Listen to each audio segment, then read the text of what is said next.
this week has been a lot.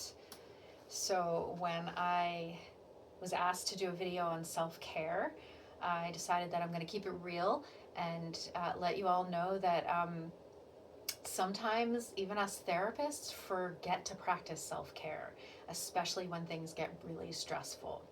So I was trying to figure out how I could explain to you just how crappy last week was without divulging too many details. And you know how Jimmy Fallon does those like weekly recaps of Trump's schedule, and he like sings songs it. He's like, Monday golf, Tuesday executive order. Okay, so here's mine. Monday clients, Tuesday crisis, Wednesday courthouse, Thursday exploding toilet, Friday clients, Saturday research paper, Sunday 7-mile ultra trek. Why did I cap my stressful week off by hiking 7 miles in the woods with a bunch of other fanatical athletes? Actually, that was kind of the highlight. I think maybe the ultra trek was the self-care this week. But yeah, the rest of the week was really hard.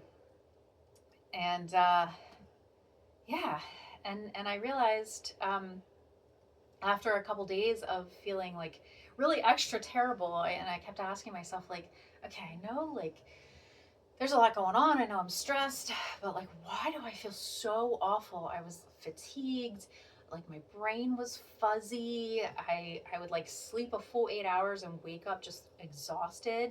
And I kept telling myself, well, like, that's stress, right? That's just stress. I forgot to take my medication all week. I take a pretty important medication for my thyroid, and I forgot to take it. So no wonder I was feeling awful. And then it just snowballs, right? It's like you're already stressed. You're so stressed you're forgetting to take your medication. Then you're fatigued and fuzzy-headed, so you're not eating properly. I'm speaking in the third person. No, I need to own it. I forgot my medication. I forgot to eat and drink water and do all those important things. So yeah, so the stress felt way more stressful than it otherwise would have. Although being kind to myself with everything that was going on, like anyone, even the healthiest person in tip-top condition would have felt, sad and angry and upset about everything that was going on. So part of self-care is being real. Part of it is just being kind to ourselves and, picking back up and moving forward when I realize, like, oh, okay, I need to take my medication. Oh, I need to drink a glass of water. One of the important things to keep in mind is that you need to know when it's time to practice self-care, so you have to build awareness around that. I'm going to take us off on a sidetrack real quick, and then I promise I'm going to come back. My team and I are currently testing out a new program called Therapy's Best Friend. It's going to be amazing. Look it up. The concept is that you and your dog can come to Unleashed Counseling and do short-term solution-focused therapy. So it's a sort of a stress management program that you are doing with a therapist. And then there's a second component where you and your dog meet with a therapist and a dog trainer and learn specific skills that can intentionally invite your dog into your mental health journey. So we teach people how to play the gratitude game and how to teach their dog pressure and cues like that. Anyway, so we're testing out this program right now to see if it lands, if people like it. And one of the things that we've been doing is each time we meet, we have this really simple scale. So 0 to 10 scale. How stressful has the past week been? 0 is no stress. 10 is, very stressful. You lost the car keys, your chicken ran away, your boss is on your case, I don't know, whatever. So 0, no stress, 10, very stressed. So every week we ask that question. And then I sort of had a light bulb moment with one of my testers where I was like, okay, so your stress, the stressors occurring in your life have been on the high end, but how have you been handling the stressors? Because as she was talking to me, I was seeing that, like, she's handling them very differently than she did at the beginning of the program. And even though these things are stressful, like, she's coping, right? So she's making progress. So I realized, like, we need to actually be measuring 2 scales.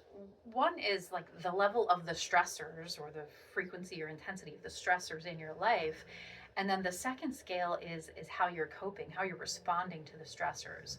Because the idea for the program, hopefully, is that, you know, stressors are going to come and go, but your ability to cope with them is going to improve over time. And right, yeah, stressors are part of being human, part of life, but can we get you to a place where you can cope with them really easily? So, coming back to my stressful week, how many times can I say stressful in one video? Make it a drinking game. No, don't do that. So my stressful week, one of the things that I should have done and what I will do going forward is that I'm going to pause and ask myself, okay, so yes, my stressors or my incidents of stress are going off the scale right now, but how am I coping?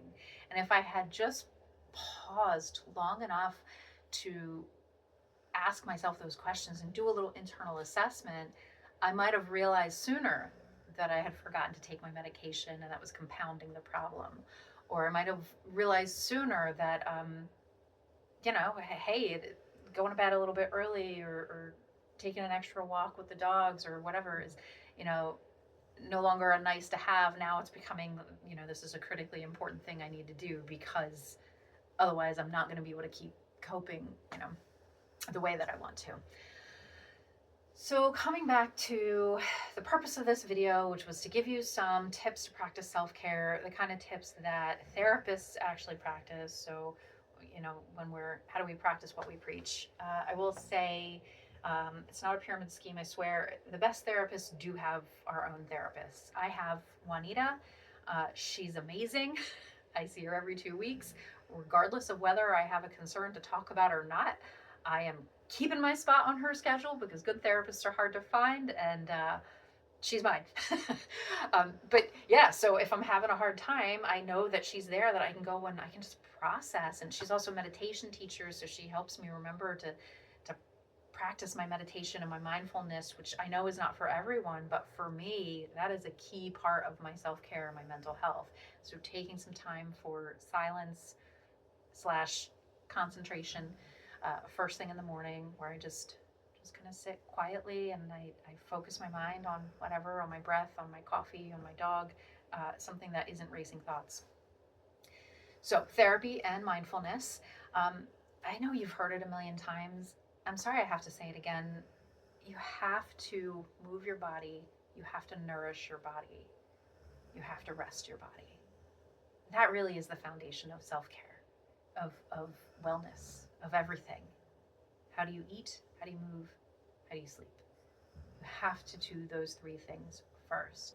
So when I first start working with a client, usually in our first or second session, I break out the whiteboard and I draw a little stick figure of a person just sitting cross-legged with their eyes closed. And I have them sitting on top of a stool. This is very rough drawing. This is not great art. They're sitting on top of a stool, and the stool has 3 legs. And I explain this little person represents your mental health. The stool and the legs underneath the stool, that's the foundation of your mental health. Before we can really do any kind of work together, any significant work, we have to get that foundation sturdy. So imagine that this 3-legged stool, each leg represents how you eat, how you sleep, and how you move. So your nutrition, right, your rest, and your exercise. Those 3 things are so critical. They're so important. I'm not a personal trainer. I'm not a nutritionist. I'm not a sleep expert. So, these are things that if you have significant problems, you should see a specialist about those things. But just in terms of forming habits, that is one of the first things I want to do, so that later on, as we're doing the really difficult work of therapy, of psychotherapy, we know that you have some of those basics already in place to care for yourself. And the concept is, if you knock one of the legs out from under a 3-legged stool, what's going to happen? It's going to topple over. And your little mental health guy is going to go tumbling, right? So we want to keep those 3 legs intact. So if I could give you one key takeaway from this video, the most important thing you can do is get that foundation under you, and that's how you're going to be able to practice self-care and stay well. Other things we do, as a therapist, I do actually journal. I do actually write down gratitudes every night right before I go to bed. I just write like my win for the day, like what's the thing I'm most grateful for.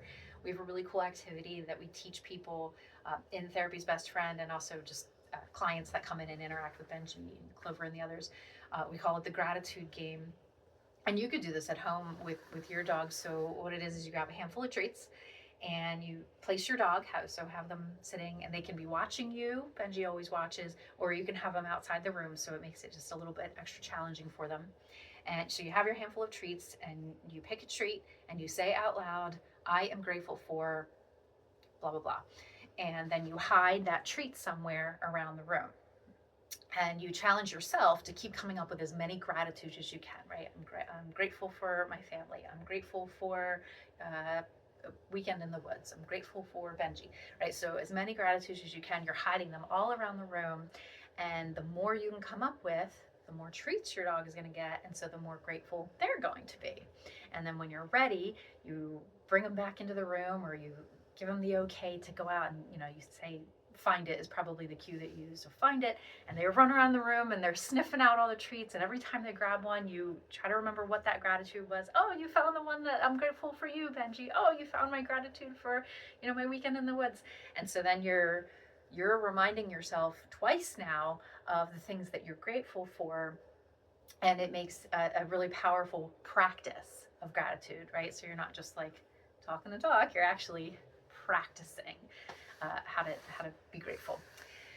So I'd say those are my main ways that I practice self-care. Oh, and I always, if the week's been really bad, or if the day has been really bad, like my true comfort, my family all knows, if they walk in the room and they see that I'm curled up under a fuzzy blanket with a cup of tea watching Star Trek Next Generation, probably a Data episode, they know that I've had a really hard time, and I'm like deep in my self-care, like self-comforting.